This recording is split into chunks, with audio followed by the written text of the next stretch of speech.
මේ අහන්නකෝ සබ්ස්ක්‍රයිබ් කරන්න ඕනේ. සුමනේ ඔන්න අදත් දෝනියා ඉස්කෝලේ යන්න බෑ කිව්වා ගණන් පොත ඉවරයිලු. චන්ද්‍රපාල මුදලාලියත් කිව්වා මල්ලිකා අද වැඩ වගේක් තියනවා කියලා.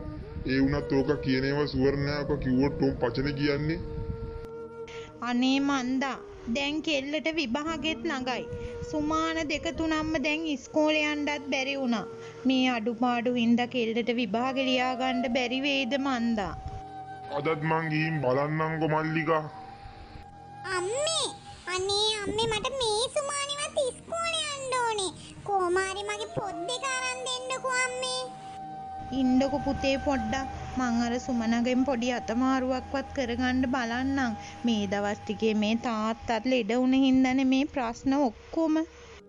කුසුමෙලා මට hina වෙනවා අම්මේ. පෙන්සලක් නැල්ලු, පේනක් නැල්ලු, ඉරීසලියක් නැල්ලු හැම එකම අපෙන් ඉල්ලනවා කියලා එයාලා මට hina වෙනවා අම්මේ. ඉන්නකො දුවේ මම මේ රෙදි ටික හොදලා දාලා කුසුමෙලේ ගෙවල් පැත්තේ පොඩ්ඩක් ගිහින් බලලා එන්නම්. දුවේ මං ඔයාගේ අඩුපාඩු සේරම හදලා දෙන්න.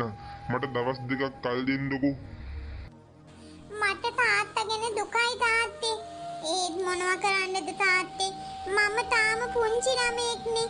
මං ලොකුයි නම් මං තාත්තයි අම්මටයි ගෙදර ඉන්න කියලා මම රස්සාවකට යනවා. ඒක කරන්නත් ඉතින් තාත්තේ තව කාලයක් බලන් ඉන්න වෙනවනේ.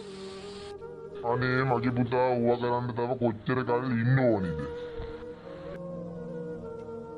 පව් දෙයනේ අපේ අම්මයි තාත්තයි මොනවා කරන්නද? අපි දුප්පත් වෙලා ඉපදිච්ච එකේ කරුමෙනිමි. අනේ මන්ද විපුල අපේ අම්මලා තාත්තලා ඉද්දි තිබ්බ අගහිගකම් අදටත් තියෙනවනේ.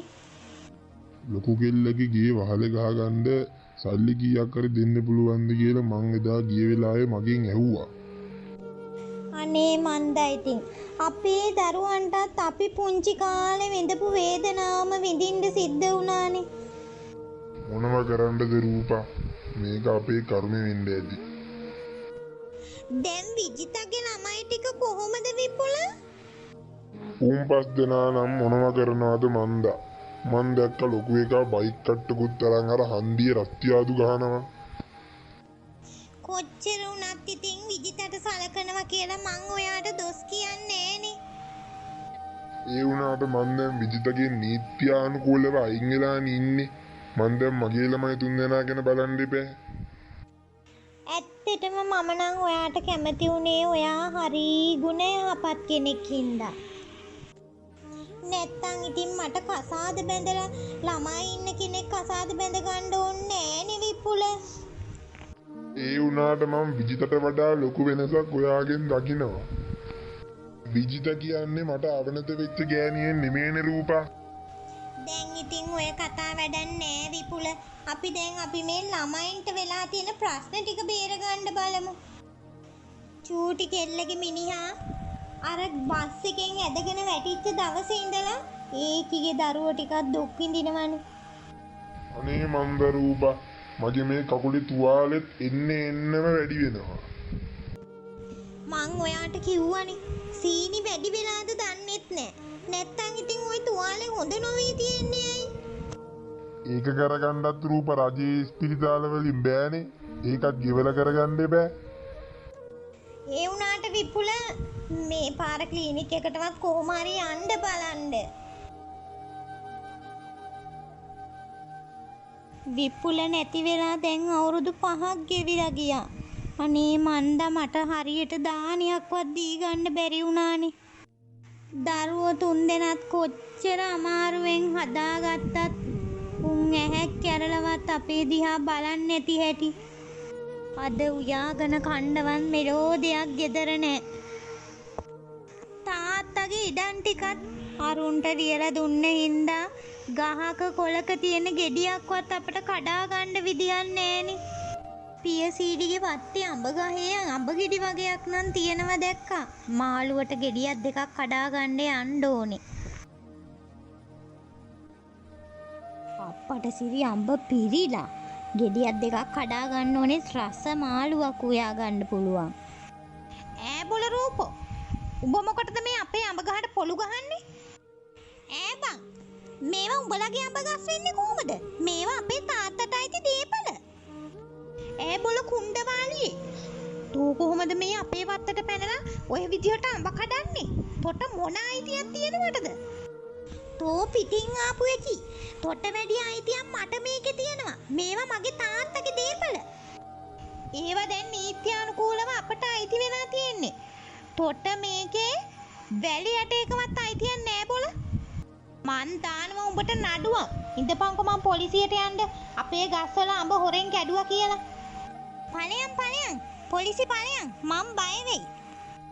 ඉඳපන්කො උඹ අඹ ගෙඩි 3යිනේ කැඩුවේ. ඉඳපන් මම අඹ මල්ලක්ම කැඩුවා කියලා තමයි පොලිසියට කියන්නේ. මේවා ඉතින් අපේ තාත්තලාගෙත් වැරදි. තිබ්බ ඉඩම් කඩම් සේරම ටික දුන්නනේ මේ කාලකන්නින්ට. බලන්නකො සර් මේ ගෑණි අපේ ගහේ අඹ ගෙඩියක් හැදෙන්න දෙන්නේ නෑනේ. හැදෙන ගෙඩිය උයන්ඩයි අරකයි මේකයි කණ්ඩ නෑ කිය අඹ ගෙඩි ටික සේරම හොරෙන් කඩනවා සර්. අනේ සර් ඔය බොරු කියන්නේ. මම අඹ ගෙඩි දෙකක් කඩාගත්තා තමයි. ඒ වුණාට ඉතින් සර් ඒවා කාගේවත් ඉඩම් නෙවෙයි. අපේ තාත්තගේ ඉඩම්. බොරු සර් මෙයා කියන්නේ ඔය ඉඩම් උන්ට අයිති නෑ ඒවා අපට අයිති ඉඩම්. කඩවා ගන්නවා. මේක මම පැහැදිලි කරගන්නකම්. දැන් තමුල්ල දෙන්න ඥාතිද? ඔව් සර්. අපි මේ ළඟින්ම නෑ වෙන කට්ටිය. නෑ සර් අපිට මුන් එක්ක කිසිම නෑදෑකමක් නෑ. ගෑණිගේ වැඩේ අපේ ගස්වල තියෙන දේවල් කඩනවා. එක්කොම ආයින් පහුරු ගානවා. ඒවම තමා මේ ගෑණි කරන්නේ. මේ ගෑණිට මේ ගෑණිගේ ළමයි ටිකවත් සලකන්නේ නෑ සර්. ඔය කඩවා ගන්නවා. අනේ නෑ සර් මගේ දරුවොත් ඉතින් හුඟක් දුප්පත් තමයි. මම තනියම ජීවත් වෙන්නේ. මගේ මිනිස්සයත් මැරිලා දැන් අවුරුදු 5ක් 6ක් වෙනවා. මේක නම් සර් ගොඩින් බේර ගන්න බෑ. මට අනිවාර්යෙන් මේකට නඩු දාන්න ඕනේ. මුසල ඥාති නේද? ඕක ඔය ගොඩින් බේර ගන්නවා. බඩගින්න නිවා ගන්නනේ අඹ ගෙඩියක් කඩාගෙන තියෙන්නේ. නෑ සර් ඕවා ගොඩින් බේරගත්තාම මේ ගෑණි තවත් එනවා අපේ කරේ නගින්න. ඒ හින්දා මට මේකට අනිවාර්යයෙන්ම නඩුවක් ෆයිල් කරන්න ඕනේ. ආහා ඕනක ෆයිල් කරගන්නවා. පෙනේද අර ගෑණි මං කැඩුවේ අඹ ගෙඩි 2යි. අඹ ගෙඩි 15ක් 16ක් මල්ලට දාගෙන ගිහින් නඩු බාන්න කියලා පෙන්නුවනේ. මුන්ට නම් හෙන ගහන්න ඕනේ. මේවානේ ඉතින් අපේ තාත්තගේ ඉඩන්නේ. මම මේ පොල්වත්ත බලාගෙන හම්බ වෙන කීය හරි දැන් ඉතින් නඩු වලට වියදම් කරන්න එපා. එන්න වාසනාවත් ළඟ අදා දිනවා එන්න ගන්න නැන්නගේ මූණේ වෙනුම අනුව නැන්නට අනිවාර්යෙන් ලොතරයියක් ඇදෙනවා පින් පාට මූණ. අනේ කොළුව මට කොහෙන්ද සුයිප් ගන්න සල්ලි? මේ රුපියල් 20ක් තියන් ඉන්නේ බස් එකේ යන්න. නැන්ද ඉතින් අද පයින් යන්න හෙට යන්න කාර් එකේ. උඹ කියන හින්දා ඉතින් ඔන්න ඔය දීහං කොලොතරයියක් මම පයින්ම ගෙදර යන්නම්. පියසීනි එනවද යන්න කාර් එකේ? බස් එකේ එන්න තව හුඟක් පරක්කු වෙයි. රූපා කොහෙද පියසීලි මේ ගිහින් එන්නේ? අපේ මිනිහා ඉස්පිරිතාලේ නවත්තලා මම මේ බලන්න ගිහින් එන ගම. පියසීලි දැන් ඉතින් ඔතනට වෙලා ඉන්න එකේ තේරුමක් නෑනේ. එන්න මගෙත් එක්ක මම මේ ගෙදර යන ගමන්. නෑ මට ඕ වගේ යන්න උවමනාවක් නෑ. මම බස් එකේ එන්නම්. හා එහෙනම් මං යනවා. පට බොලේ ගෑණි කොහමද මෙච්චර උඩ ගියේ? සුයිප් එකක්වත් ඇතිනද? අපේ මිනිහා මේ පිළිකාවෙන් මැරිලා ගියොත් එහෙම මං කොහොමද ඔය හරියේ ඉන්නේ? අප්පච්චි දැන් පැය කීයක් මෙතනද? අද බස් එක නෑ වගේ. පයින්වත් යනවා. පියසීලි අර ගෑණි මෙහෙටත් ඇවිල්ලා. ඇයි රූපා? නෑ මම මේ ආවේ අපේ අර මල්ලිට මොකද කියලා බලන්න. එයාට පිළිකාවක්ලු නේද? ඔපරේෂන් එකට සෑහෙන වියදමක් යනවා කියලා මට ආරංචි වුණා. ඔව් ඉතින් අපි ඒවා ඉතින් කොහොම හරි බලා ගන්නවා. උඹලා මොන තරම් දේවල් මට කරත් ඌ මගේ සහෝදරයෙක් වෙන එකෙක්නේ. අපි අඹගෙඩි දෙයකට අවුරුදු 5ක් තිස්සේ නඩු කිව්වා. ඒකෙන් කිසිම තේරුමක් උන්නේ නෑනේ බං. මට ඊයේ පෙරේදා ලොතරැයි දිනුමක් ඇදුනා. මෙන්න මෙතන ලක්ෂ 5ක් තියෙනවා. ඔය ඕකගේ ඔපරේෂන් එකට මේක වියදම් කරපන්.